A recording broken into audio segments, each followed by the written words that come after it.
Assalamualaikum warahmatullahi wabarakatuh. Saya Rizky Maulana Fajri dari kelompok 2 ingin memaparkan tentang hukum formil dan hukum abnormal.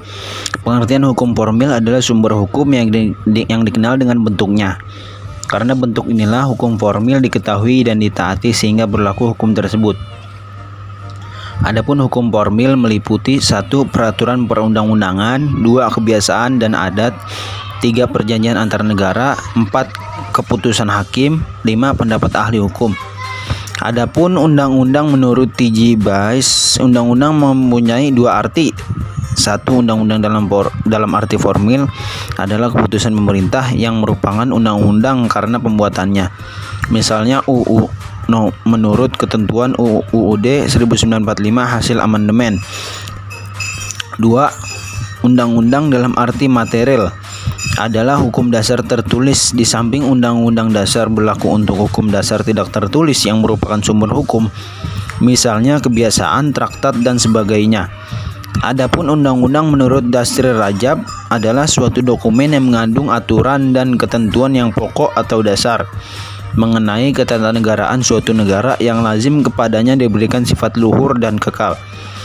Sebagai hukum formil, Undang-Undang Dasar 1945 meliputi 1. Merupakan dasar tertulis yang mengatur masalah kenegaraan. 2. Merupakan hukum dasar bagi pengembangan peraturan perundang-undangan. Ketetapan MPR. 1. Ketetapan MPR bentuk produk legislatif yang merupakan keputusan musyawarah MPR yang ditujukan keluar, yaitu mengatur tentang GBHN dalam bidang legislatif dan yudikatif. 2. Berdasarkan pasal 102 TAP MPR tahun 1973 tentang peraturan tata tertib MPR tentang bentuk putusan MPR. Ketetapan MPR putusan yang mempunyai kekuatan hukum mengikat keluar atau ke dalam MPR. Undang-undang. 1. Undang-undang dalam arti luas yaitu segala peraturan tertulis yang dibuat oleh penguasa yang mengikat dan berlaku umum, misalnya undang-undang.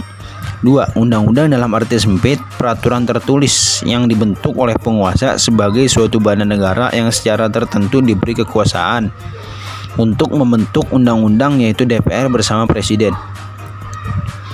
3. Suatu undang-undang mulai berlaku apabila telah diundangkan dalam lembaga negara oleh sekretaris negara dan tanggal berlakunya suatu undang-undang itu.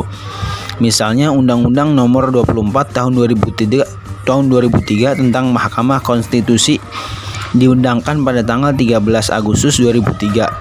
Adapun asas undang-undang yaitu 1. Undang-undang tidak berlaku surut. 2. Undang-undang yang dibuat oleh penguasa lebih tinggi kedudukan dan yang lebih tinggi pula. 3. Undang-undang bersifat khusus mengesampingkan undang-undang yang bersifat umum. 4. Undang-undang berlaku kemudian membatalkan undang-undang yang terdahulu yang mengatur hal yang sama. Adapun suatu undang-undang tidak berlaku lagi apabila 1. Jangka waktu yang telah ditentukan atau sudah habis masa berlakunya. 2. Sudah tidak sah lagi. 3. Atau dicabut oleh instansi yang lebih tinggi. 4. Ada undang-undang yang bertentangan dengan undang-undang yang lebih dulu berlaku. Peraturan pemerintah pengganti undang-undang. 1. Perpu dibentuk karena keadaan mendesak. 2. Pasal 22 Undang-Undang Dasar 1945. Dalam hal kepentingan mendesak, Presiden berhak menetapkan Perpu sebagai pengganti undang-undang. Perpu harus dapat persetujuan DPR. Jika tidak dapat persetujuan DPR, maka Perpu itu harus dicabut. Peraturan pemerintah. 1. Pemerintah menetapkan peraturan pemerintah untuk menjalankan undang-undang sebagaimana mestinya. 2. Misal peraturan pemerintah nomor 6 tahun 2005 tentang pemilihan, pengesahan, pengangkatan, dan pemberhentian kepala daerah dan wakilnya sebagai pelaksana Undang-Undang Nomor 32 Tahun 2004 tentang Perda. Peraturan daerah. 1. Peraturan daerah dibentuk oleh pemerintah daerah bersama DPRD dan pemerintah. 2. Rancangan APBD. Rancangannya disiapkan oleh pemerintah daerah yang mencakup keuangan DPRD untuk dibahas bersama DPRD. Kebiasaan convention adalah perbuatan manusia yang dilakukan berulang-ulang dalam hal yang sama sehingga tindakan melanggarnya dianggap pelanggaran nilai-nilai dan perasaan hukum. maka disebutlah hukum kebiasaan.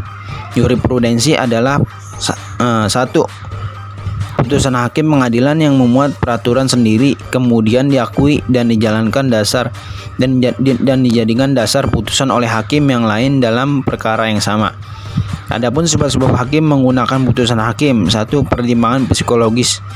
Karena putusan hakim mempunyai kekuatan hukum terutama putusan pengadilan tinggi Mahkamah Agung. 2. Pertimbangan praktis. Karena dalam kasus yang sama sudah pernah dijatuhkan putusan oleh hakim terlebih dahulu, lebih-lebih apabila putusan itu sudah dibenarkan atau diperkuat oleh pengadilan tinggi dan Mahkamah Agung, maka lebih praktis kalau hakim berikutnya memberikan putusan yang sama.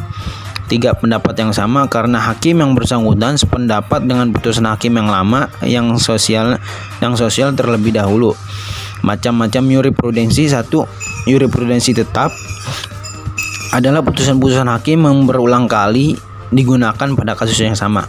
2. Jurisprudensi tidak tetap adalah yang belum masuk jurisprudensi tetap. Asas-asas jurisprudensi. Asas preseden. Asas ini terkait pada putusan-putusan yang lebih dulu dari hakim yang sama derajatnya atau lebih tinggi. Traktat adalah perjanjian yang diadakan dua negara atau lebih. Adapun bila traktat itu dilakukan dua negara saja, maka dinamakan bilateral. Dan bila lebih dari dua negara, maka dinamakan multilateral.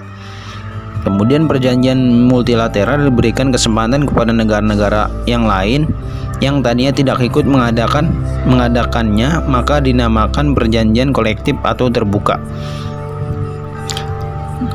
Traktat adalah perjanjian dibuat antara dua negara atau lebih. 2. Perjanjian internasional yang dituangkan dalam bentuk tertentu. 3. Perjanjian terjadi karena adanya kata sepakat dari dua belah pihak. 4. Traktat ini mengikat warga negara yang bersangkutan. 5. Dapat dijadikan hukum formal jika memenuhi syarat tertentu. 6. Perjanjian harus ditaati.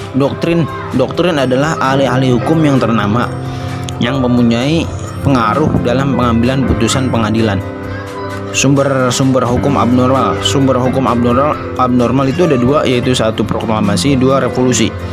Adapun proklamasi adalah merupakan pernyataan yang berisi tentang putusan negara Indonesia untuk membuat aturan hukum nasional Indonesia dan menghapus aturan kolonial. Adapun revolusi yaitu suatu tindakan dari warga negara yang mengambil alih kekuasaan dari luar cara-cara yang diatur dalam konstitusi suatu negara. Kesimpulan, Indonesia merupakan negara hukum yang bersumber dari beberapa perangkat hukum itu sendiri. Di antara perangkat hukum yang menjadi sumber ketatanegaraan yaitu Undang-Undang Dasar, Proklamasi, Pancasila, Doktrin, Traktat, dan lain sebagainya. Perangkat-perangkat tersebut menjadi sumber hukum tata negara Indonesia. Negara tidak akan memiliki fondasi jika tidak ada sumber yang mengikatnya menjadi sebuah negara dan hukum yang mengaturnya. Sehingga terbentuklah negara hukum yang berlandaskan Pancasila, peraturan yang dimuat dalam perundang-undang, pengesahan negara melalui pembacaan proklamasi dan sebagainya.